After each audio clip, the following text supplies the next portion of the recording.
Hello everyone, this is Janine Marie and I'm glad to have you back. I am a past life regression hypnotherapist and also a healing hypnotherapist combined together, and I love the process. And we are talking about some of the seeds that might be planted into you that are causing you difficulty in this life. In the last video, I was speaking about abandonment. And in this video, I'm going to talk about abandonment's cousin, and that is rejection. Before I move on, I just want to say that people also come into our lives for a reason, a season, or a lifetime. Not everyone is a lifetime relationship. So sometimes it can feel like abandonment, or it can feel like rejection. But that person's purpose in your life can be fulfilled. And that could be the reason that they can no longer be in your life. And they might leave abruptly. Or they might say, no, I'm, not a part of this anymore, or I'm not a part of your life anymore, and I need to move on, or I have a new opportunity, and it feels like rejection, and it starts to burn. This is a part of life. Letting go is a part of life. And I think that the most gentle, most amicable way, most peaceful and loving way to let go is to have the discussion. This is why, and this is the purpose. This is what we've been through. Come to some clarity and then agree that we are moving on. That way it doesn't feel like you've been abandoned, that you've been hurt and you've left. There's a scar, and that's become a seed that was planted and now growing the roots, and they're going down deep. And then before you know it, you're holding that seed of abandonment within you. It happens the same way with the seed of rejection. And the seed of rejection can come from this lifetime early on. It can come from a past lifetime, and you may not even be aware. Maybe traditional past life regression has not uncovered anything, and you need to go into a past life regression that will actually bring some healing for you, and you can speak to your higher self for yourself and receive wisdom regarding some of the relationships that you have been involved in. And maybe they are relationships where, the two, you and maybe another or others, did not know a mature way of handling how to disconnect the relationship, or maybe there was anger, or maybe there was a falling out, or maybe just plain rejection. So, that's the part I'm going to deal with, is when the seed of rejection is planted into you and it is growing the root system. Okay, there I go. It's growing the root system. And if it's not dealt with, that root system is going to keep on growing. It's going to get bigger and bigger. Now, generally, if it's not a situation where someone is leaving your life in an amicable way, when someone abandons you, abandonment usually happens when you have something or you have someone and they just leave without notice, and it leaves you feeling like there are things that are incomplete and hurt and wounded for the most part. Now, I can't cover all of it, but in a simple way, for the most part, that's how it usually works out. Rejection, I'm just going to put it in a simple way for rejection for the moment. Generally, it can happen when you don't have something, or you don't have a relationship with someone, or you don't have that connection, and there is a refusal of it. So it is a pushing you aside and saying, almost like it speaks to your soul, to your spirit, I'm not worthy of being involved with this person, or being involved in this part of a person's life, or the part of this process, whatever it happens to be.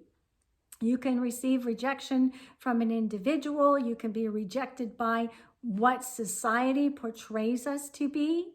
And I'll get to that in just a moment. And you can be rejected by a job offer. You can be rejected by a friend that you had wanted to have in your life, but that friend doesn't want that friendship.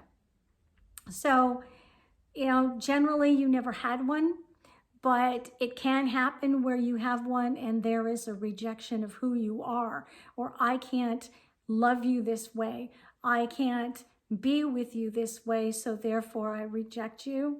And normally it's not spoken that way, but there can be a lack of acceptance of who and what you are.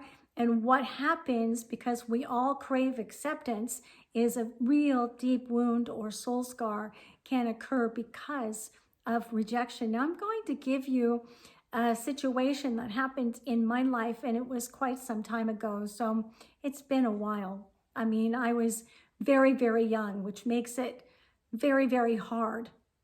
Because like I said in the previous video, things are planted in our youth or in younger years, and we go about our life, we process some of the hurt or maybe feel it, but then we kind of wipe it aside, brush it aside, try to look like everything is fine, even though it's not, because we have to function, we have to raise kids, we have to, take care of our relationships, we have to take care of our job responsibilities. Life gets in the way.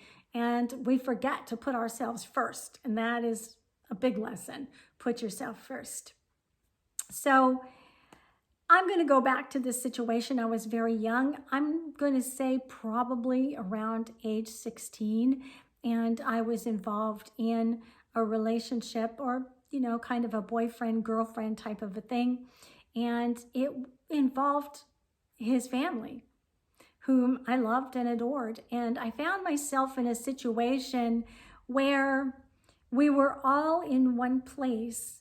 And I want to say the dinner table. And I believe that's where it was, because this has happened to me a couple of times at an early age. And I don't know how it came about, or I didn't understand why it was coming about.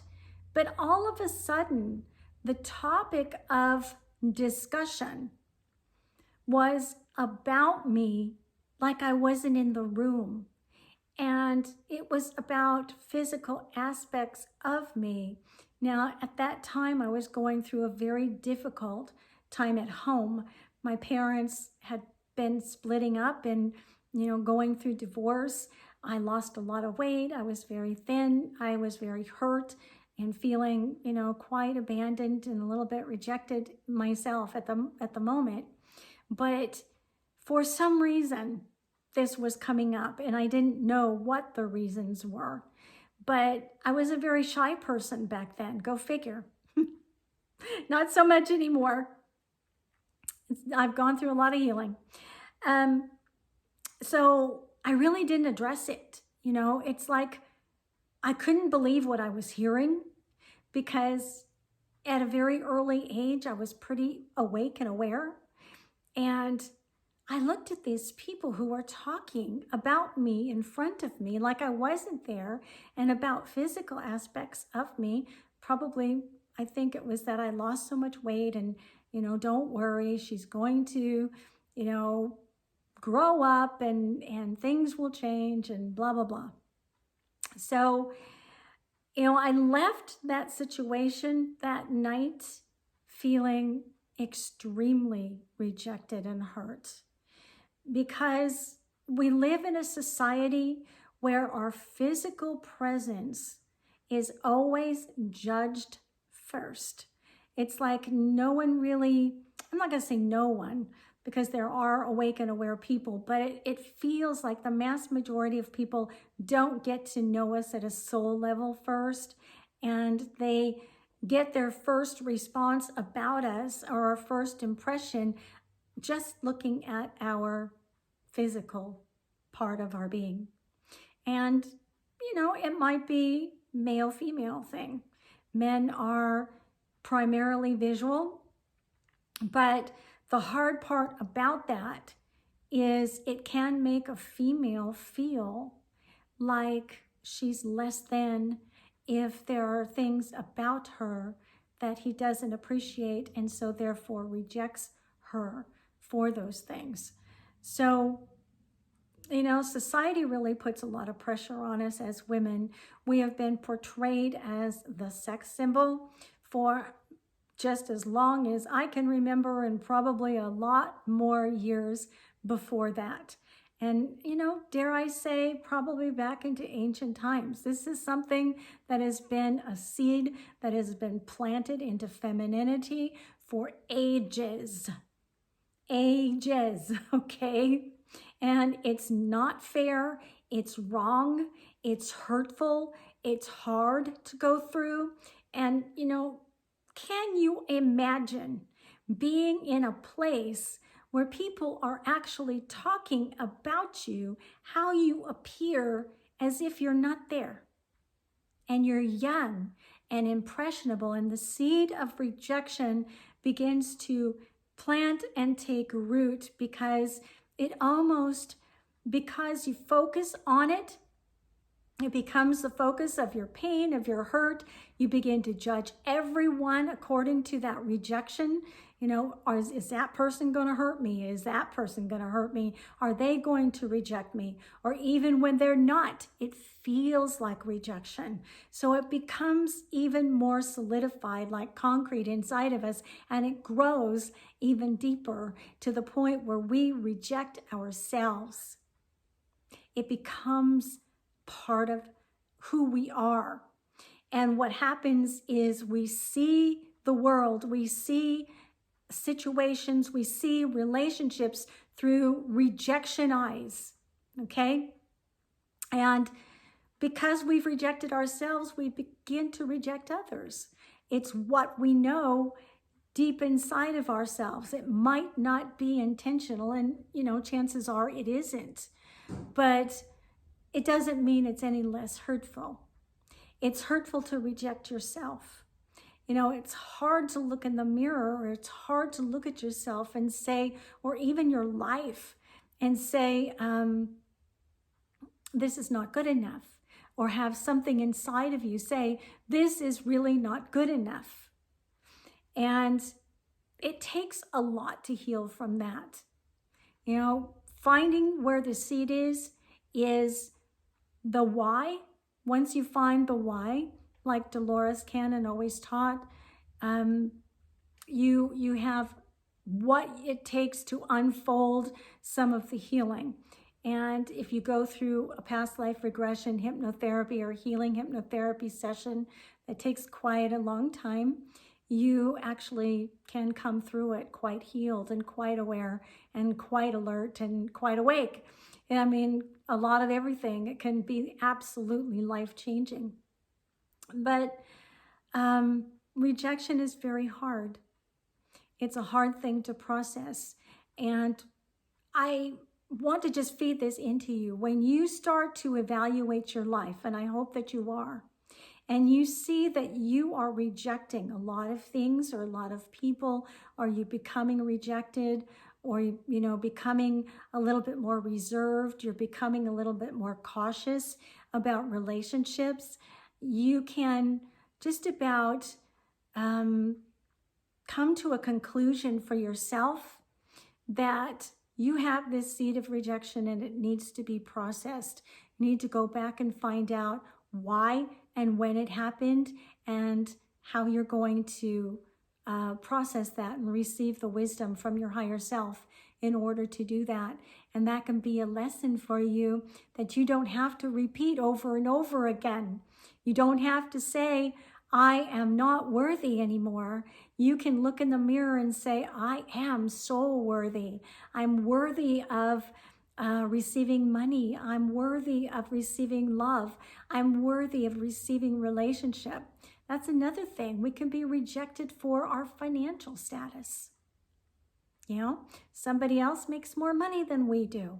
Oh, well, you know, but it can feel very harsh if that's the way you grew up, that money was important or producing was very important. And, you know, this is part of how I grew up, is watching my parents, especially my father, and how he conducted business and produced.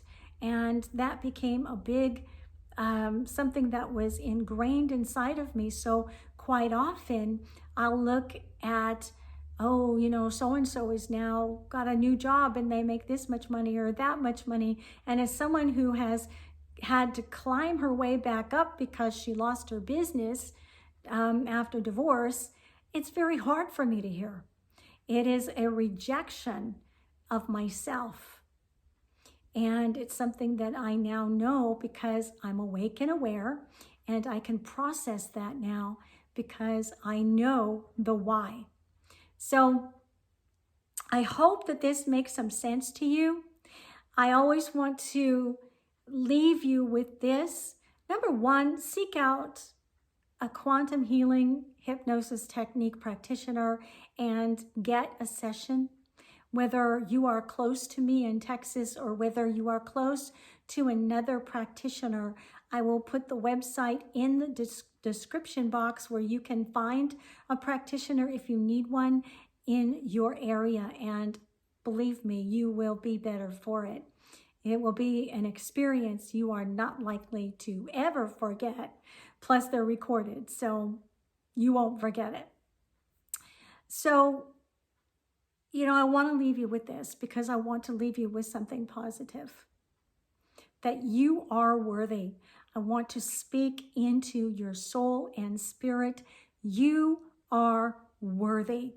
You're worth it. You're worth the relationship. You're worth the job. You're worth the friendship. You're worth the marriage. You are worth being a part of a family. You're worth being part of humanity. You have a special gift to give to humanity. You have been gifted with so many abilities. And when you discover that about yourself, you can't help but give it away to all of humanity because it's such a blessing that brings that karma back around to you and becomes the greatest blessing that you have ever done in your life. Gifting yourself as a healing modality or as someone who contributes to other people's businesses or whatever it might be that gives you pleasure. And you know that that's your purpose. You are a gift to this world. And I want you to look in the mirror today, after you watch this, and tell yourself, I'm worthy and I am lovable and I am loved and I am worth it. Before I end, because I've got to process this, I want to just go ahead and breathe in and breathe out peace with you just very quickly. Breathe in peace and love. And now let's just release and breathe it out to the world. Peace and love to the world. It's what the world needs now. Amen? Is that true? Well, you know, I just want to go on to the next subject, but again, I've got to process this, and we're getting to the point where it's going to take the afternoon to process. I want to tell you that I'm so grateful that you're here. I'm grateful to have you and that you actually come and listen to me. And I think that that's magnificent because this is my purpose. This is my passion. And I'm going to expand, and I'm looking forward to that moment. But until that time, I'm going to see you again very soon in this venue or on my blog. And I'll put that information in the description box as well, and how to contact me. But from now until then, I'm loving you from here, and I'll talk to you again very, very soon. Bye-bye.